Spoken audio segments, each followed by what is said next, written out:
السلام عليكم. maanta waxa wadna film aad u qiimo badan wuxuuna ku saabsan yahay doqon aan guuleysan ayaa aqoonsigiisa ku bedelay dilaaga ugu khatarta badan adduunka.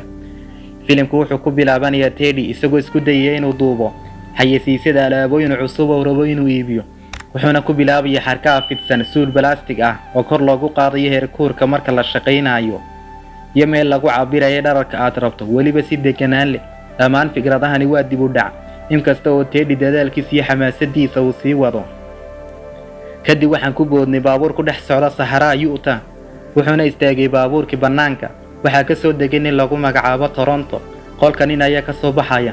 Toronto waxa uu yeedhay nin gudaha ku sugayay, ninkaas oo ah gacan ku dhiigla la yaqaano.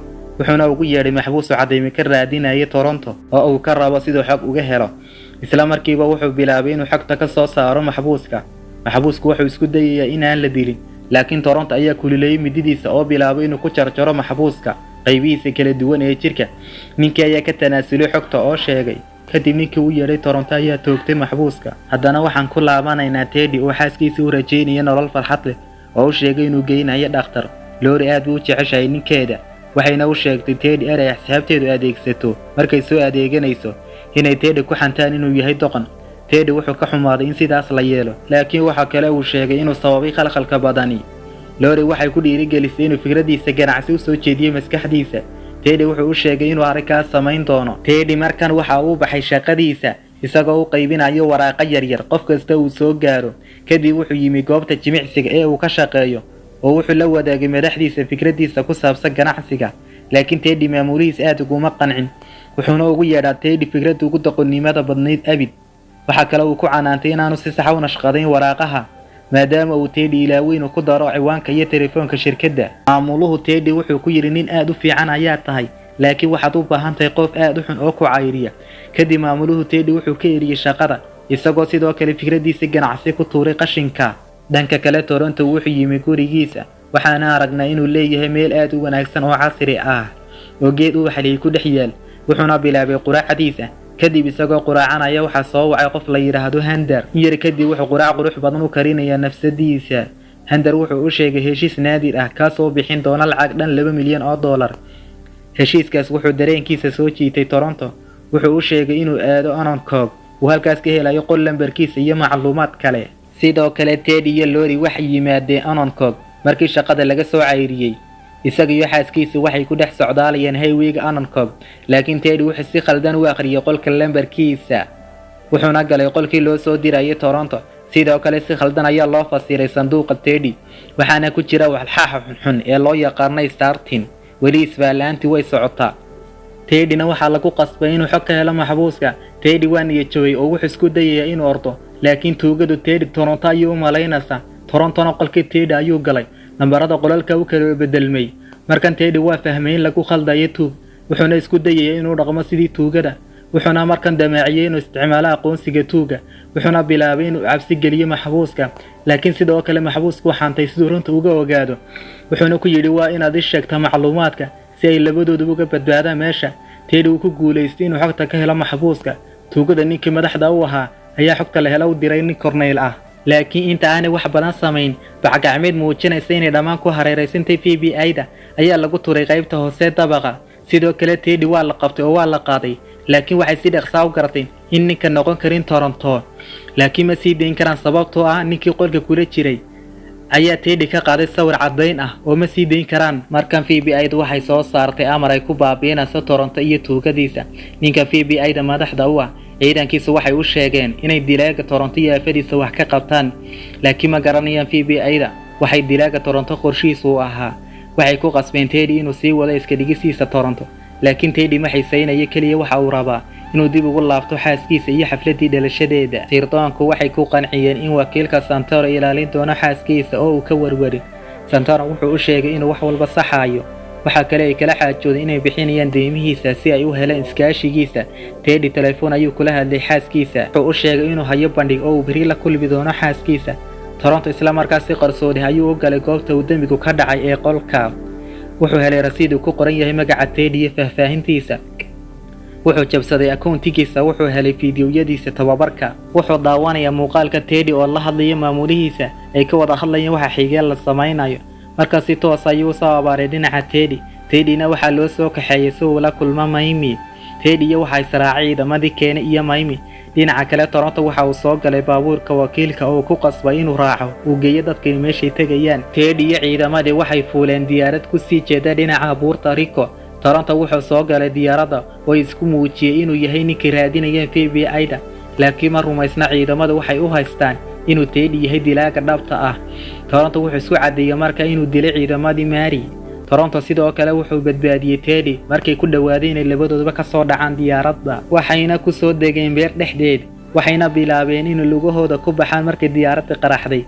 kadib maamul waxa uu koolka kula hadlaya Toronto oo uu ka dalbaday inaanu dilin Teddy sababtoo ah ma aha inuu cadeyn ka tago dilaagu, laakiin Toronto sidoo kale waxa uu u baahan yahay Teddy sababtoo ah Mimi waxay aaminsan tahay inuu Teddy yahay Toronto wuxuu u sheegay Teddy inuu u baahan yahay inay helaan qof lagu magacaabo Master Green oo ay u keenaan Mary.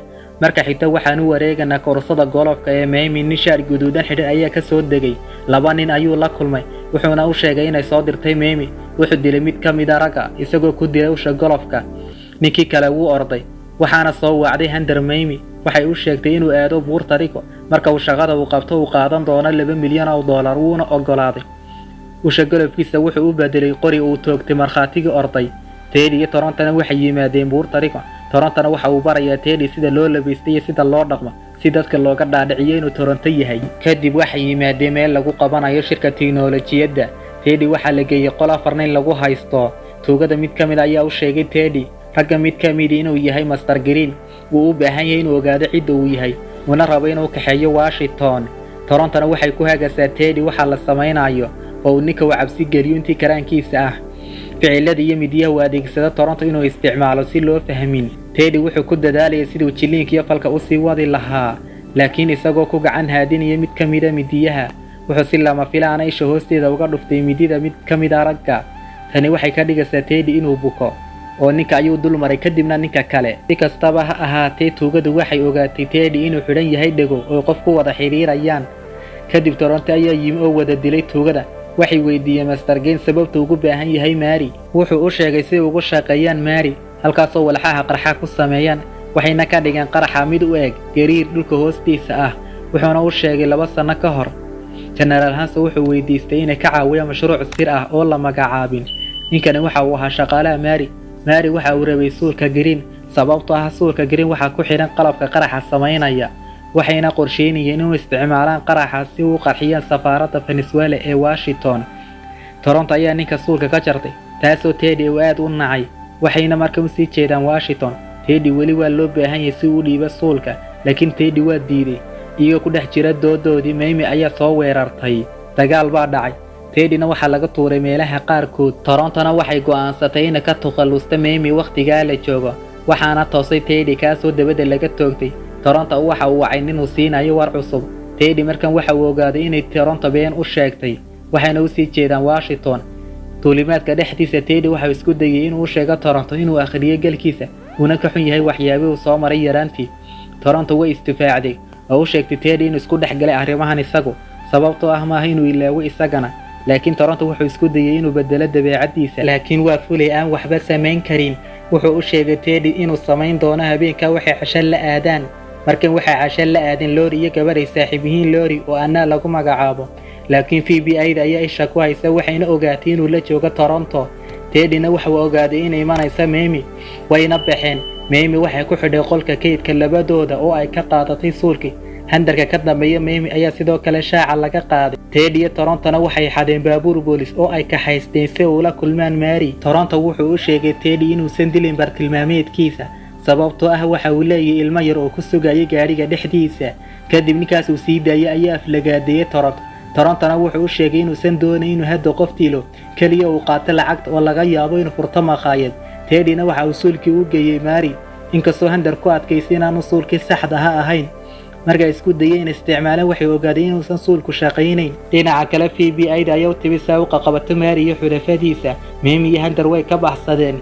FBI-da ayaa warbixin ka soo saartay inuu suulku ka tirsan yahay heshiiska Master Mary Heshman, maadaama Reddy dooratay inuusan u ogolaa inuu u dayo Master Mary gacanta hubka.